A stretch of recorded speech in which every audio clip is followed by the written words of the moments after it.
క్రైస్తీల మన ప్రభువును లోకరక్షకుడైన యేసుక్రీస్తు నామమున మీ అందరికీ నా యొక్క ప్రత్యేక వందనములు. ఈ ఉదయకాల సమయమున దేవుడు మనకిస్తున్నటువంటి వాగ్దానమును చదువుకుందాం.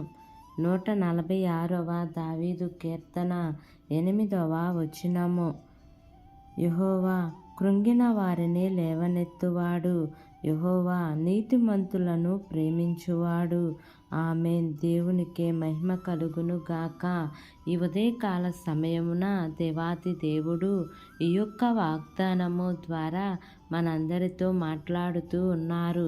ఈ యొక్క వాక్యమును మనం జ్ఞాపకం చేసుకుంటే, కృంగిన వారిని లేవనెత్తువాడు.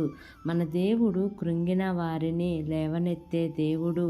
నీవు ఒకవేళ కృంగిన స్థితిలో ఉండి ఎంతో బాధ చేత, ఇరుకు ఇబ్బంది చేత బాధపడుతూ ఉన్నావా? దేవుడు స్పష్టంగా ఈ ఉదయకాల సమయంలో నీతోనే మాట్లాడుతూ ఉన్నారు. కృంగిన వారిని తప్పక పైకి లేవనెత్తుతాను అని చెప్పుతున్నారు. మరి కృంగిన వారిని దేవుడు ఎప్పుడు పైకి లేవనెత్తుతాడు అంటే, మనుషుల మీద ఆధారపడినా లేక ఇంకొకరి మీద ఆధారపడినా దేవుడైతే పైకి లేవనెత్తడు. కానీ ఎప్పుడైతే మనము సృష్టికర్త అయిన దేవుని మీద ఆధారపడతామో అప్పుడే ఆయన మనల్ని పైకి లేవనెత్తుతాను అని అంటున్నారు. ఈ ఉదయకాల సమయమున ఈ యొక్క వాక్యము వింటున్న ప్రియ సహోదరి సహోదరుడా, నీవు ఇప్పటి వరకు మనుషుల మీద ఆధారపడ్డావా?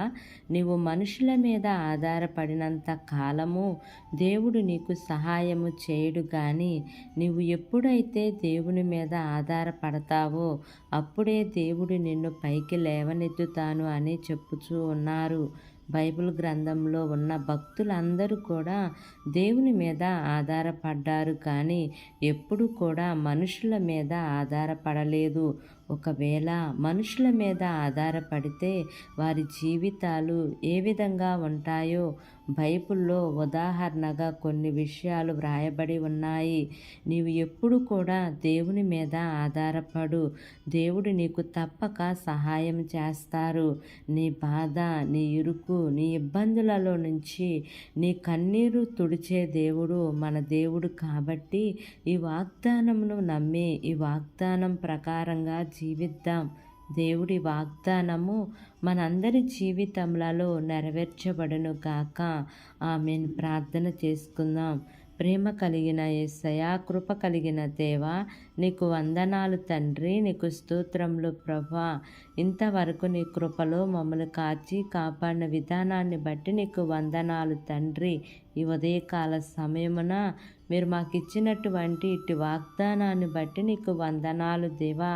కృంగిన వారు లేవనెత్తబడాలి అంటే తండ్రి అయా, మీ చేతిని మేము పట్టుకోవాలి ప్రభా. మీ మీద మేము ఆధారపడాలి తండ్రి. ఎవరైతే ఇబ్బందులలో, ఇరుకులలో, బాధతో ఉన్నారో తండ్రి, వారందరినీ మీరు పైకి లేవనెత్తండి ప్రభా.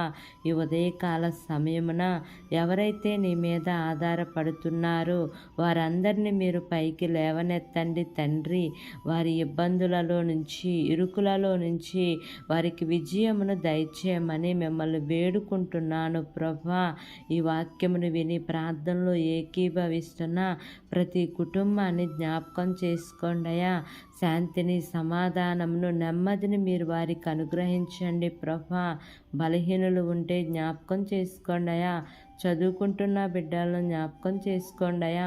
ఉద్యోగాల కోసం ఎదురు చూస్తున్న బిడ్డలను జ్ఞాపకం చేసుకోండియా. వివాహాల కోసం ఎదురు చూస్తున్న బిడ్డలను జ్ఞాపకం చేసుకోండియా. గర్భఫలాల కోసం ఎదురు చూస్తున్న బిడ్డలను జ్ఞాపకం చేసుకోండియా. గర్భవతులుగా ఉన్న బిడ్డలను జ్ఞాపకం చేసుకోండియా. ఆయా సమస్యల చేత బాధపడుతున్న వారిని జ్ఞాపకం చేసుకోండియా. మీరే దేవా, వారి యొక్క అవసరత అక్కర్లన్నీ కూడా ఎరిగిన దేవుడు నీవే కదా ప్రభా.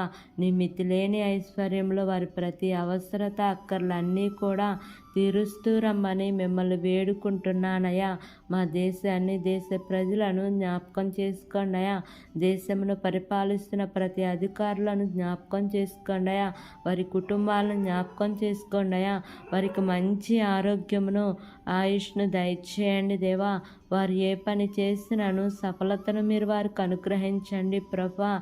వారి ప్రయాణాల్లో మీరు తోడుగా ఉండమని, నా యొక్క ప్రార్థన ఆలకించి అంగీకరించమని నజరేయుడైన యేసు అతి పరిశుద్ధ నామమున అడిగి వేడుకొని పొంది ఉన్నాము తండ్రి. Amen, amen, amen. Praise the Lord. God bless you all.